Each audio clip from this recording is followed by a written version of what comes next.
Hi guys, welcome to I dream. నేను మీ చాణక్య. అసలు ఏమైందా అని అనుకుంటున్న మన ఎస్ఆర్హెచ్ టీంకి అయితే మరి మొదటి మ్యాచ్ తర్వాత 4 ఓటముల తర్వాత వచ్చిందండి ఒక బ్లాక్ బస్టర్ లాంటి అద్భుతమైన మ్యాచ్. అది కూడా బ్యాటింగ్ పర్ఫార్మెన్స్ కానీ అన్నీ అదిరిపోయేటట్టు కూడా వచ్చేసింది. మరి కాటేరమ్మ కొడుకులు ఈ యొక్క దండయాత్రని అలాగే కొనసాగిస్తారా, లేకపోతే మధ్యలో ఏమైనా బ్రేకులు పడతాయా అనే దాని గురించి కూడా మనం ఈరోజు మాట్లాడుకుందాం. మనతో మాట్లాడడానికి ఇప్పుడైతే స్పోర్ట్స్ అనలిస్ట్ గణేష్ గారు ఉన్నారు. మరి సార్తో మాట్లాడదాం. Hi sir. నమస్తే సార్. నమస్తే సార్.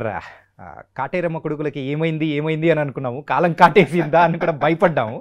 కానీ లాస్ట్ మ్యాచ్ హోమ్ టీం అంటే హోమ్ గ్రౌండ్లో చాలా అద్భుతమైన విక్టరీ అనేది కూడా సాధించారు. ఇప్పుడు అభిషేక్ శర్మ కానివ్వండి, ట్రావిస్ హెడ్ కానివ్వండి, లేకపోతే మీకు నితీష్ రెడ్డి కానివ్వండి, వీళ్ళందరూ ఏంటంటే వీళ్ళు ఒక ఫ్లోలో చాలా బాగా ఆడతారు. ఎక్కడైనా బ్రేక్ దొరికింది అంటే ఏవో చిన్న చిన్న చేంజెస్ చేసుకుని రావాలి.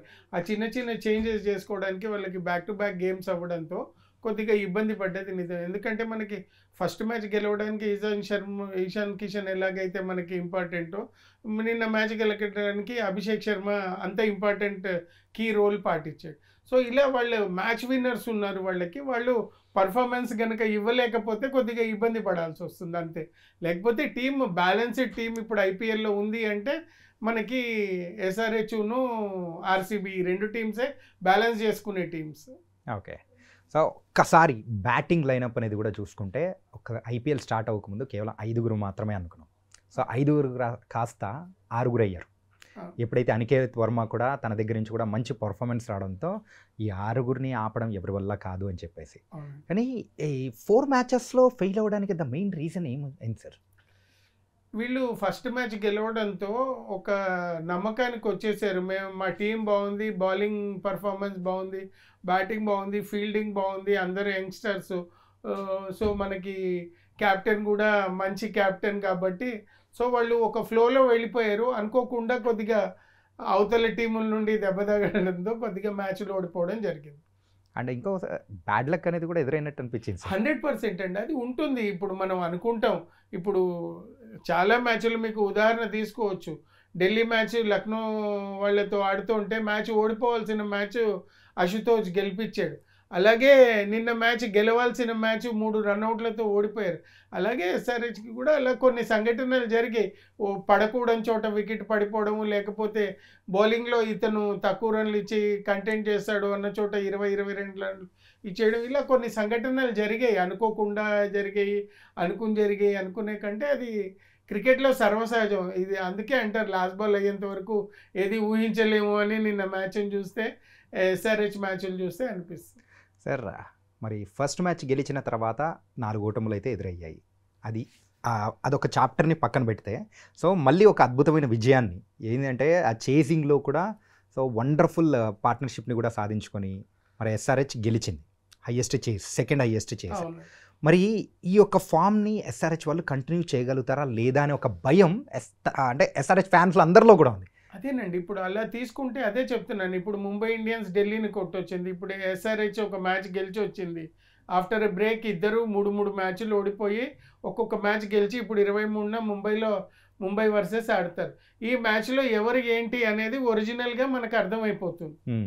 ఎవరి సత్తా ఏంటి అనేది తెలిసిపోతుంది అక్కడ. ఈ 17th వాళ్ళైతే ముంబై గడ్డ మీద మన ఎస్ఆర్హెచ్ తలబడబోతుంది.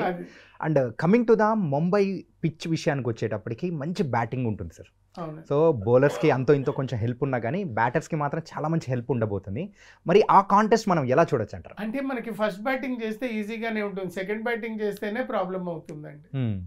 ఫస్ట్ బ్యాటింగ్ చేసిన వాళ్ళకి బాగానే అనిపిస్తుంది, పిచ్ అంత డిస్టర్బ్డ్ ఉండదు.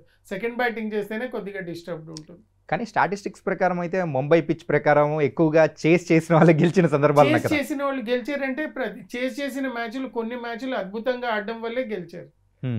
అది బ్యాట్స్మెన్స్ ప్యారడైజ్ అని ఎలా అంటారో అది చాలా సార్లు సెకండ్ బ్యాటింగ్ చేసిన వాళ్ళు ఓడిపోయిన మ్యాచెస్ కూడా చాలా ఉన్నాయి.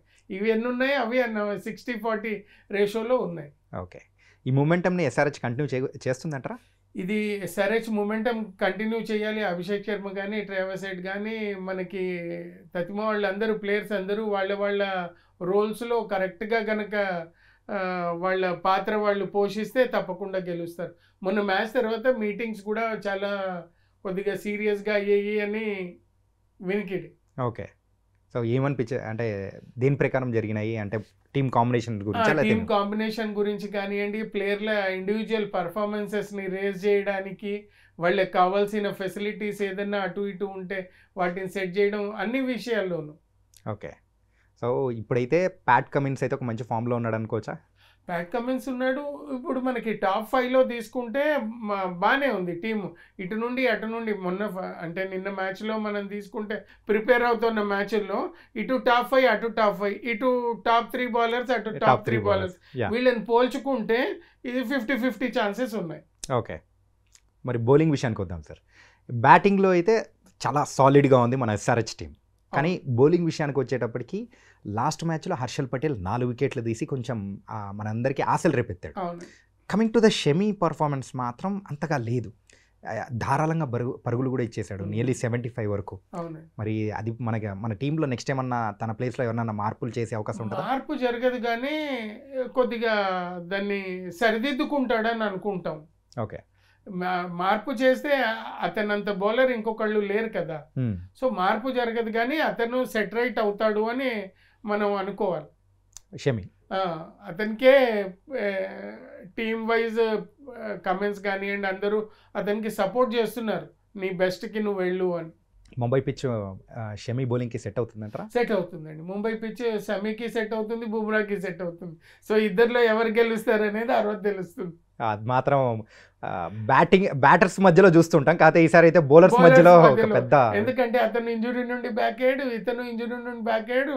సో ఇద్దరు ఇప్పుడు ఒక్కొక్క మ్యాచ్ గెలుచున్నారు కాబట్టి ఈ మ్యాచ్ రెండు టీములకి చాలా ఇంపార్టెంట్. మన ఇండియన్ టీంలోనే టాప్ 2 బౌలర్స్ వాళ్ళిద్దరు. Top 2 bowlers. ఒకరేమో వాళ్ళిద్దరు మరి ఆపోజిట్ టీంలో పోరాడుతుంటే ఎలా ఉంటుంది అనిపిస్తుంది.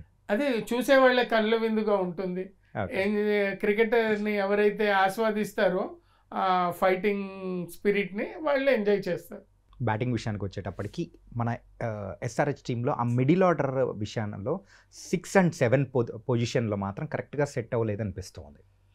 అది అక్కడ ఒక చోట కొద్దిగా ఏదైనా వేరే పద్ధతిలో ఉన్న ఎవరైతే బ్యాట్స్మెన్స్ ఆల్రౌండర్స్ ఉన్నారో అందులోంచి ఒకళ్ళని పిక్ చేసి, అంటే మనం ఇప్పుడు పేరు చెప్తే కరెక్ట్ కాదు కాబట్టి ఆల్రౌండర్స్లోంచి ఒకళ్ళని షిఫ్ట్ చేస్తే బాగుంటుంది అనిపిస్తుంది.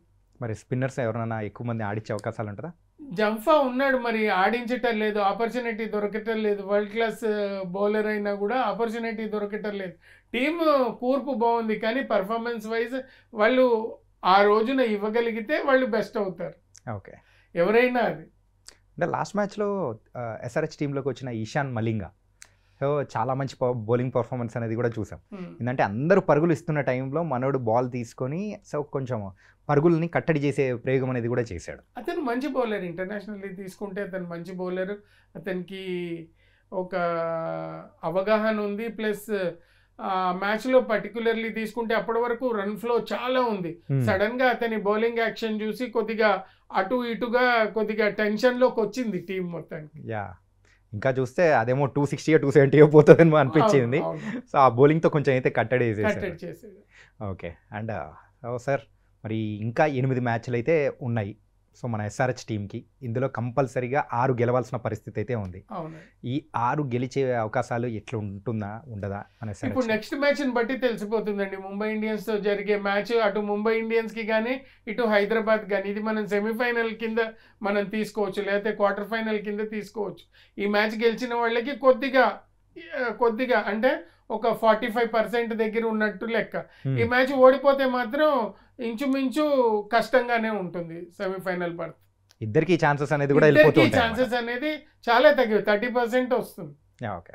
ఇది ఓడిపోతే ఇంకా తతిమ continuity out of 7 matches 6 matches గెలవడం అది చాలా తక్కువ సార్లు జరిగింది. లాస్ట్ టైం అయితే ఆర్సీబీకి మాత్రం ఒకటి జరిగింది. అది బిగినింగ్ లో జరిగింది, లాస్ట్ లో జరగలేదు. ఫస్ట్ మ్యాచ్లు గెలుచుకుంటూ వెళ్ళారు. సో ఇది లాస్ట్ మ్యాచ్లు కాబట్టి చాలా టైం గడుస్తున్న కొద్దీ మనకి ఫారెన్ ప్లేయర్స్ ఇక్కడ అలవాటు పడిపోయి ఇండియన్ సిస్టమ్కి అలవాటు పడిపోయి వాళ్ళు కూడా ఫామ్లోకి వచ్చేస్తున్నారు. ఫైనల్గా అయితే సార్ మరి నెక్స్ట్ 2 మ్యాచెస్ కూడా ఎస్ఆర్హెచ్ అండ్ ఎంఐకి వాళ్ళిద్దరే ఆడబోతున్నారు. చాలా చాలా చాలా ఇంపార్టెంట్ వాళ్ళిద్దరికి. ఒకటైతే బాంబేలో ముంబై ఇండియన్స్ వర్సెస్ ఎస్ఆర్హెచ్ జరిగితే ఇంకోటి హైదరాబాద్లో ముంబై ఇండియన్స్ వర్సెస్ ఎస్ఆర్హెచ్ జరగబోతుంది. అవునండి. ప్రతీకారం తీర్చుకోవడానికైనా కానీ లెక్క చెప్పడానికి ఇంకా సరిపోయేలా ఉంది. అవును, అది ఇప్పుడు చెప్తున్నాను కదా, ఇవే మ్యాచెస్ మొత్తం ఐపీఎల్లో 2025లో తీసుకుంటే ఇవే ఇంపార్టెంట్ మ్యాచెస్. సో మొత్తం మీద అయితే మీరు అన్నట్టు కూడా నెక్స్ట్ జరగబోయే మ్యాచెస్ 2 టీంలకు కూడా కీలకం. చాలా మరి గెలిచిన వాళ్ళే మరి ఫార్వర్డ్ వెళ్ళగలుగుతారు అంటున్నారు. So thank you so much for your analysis sir.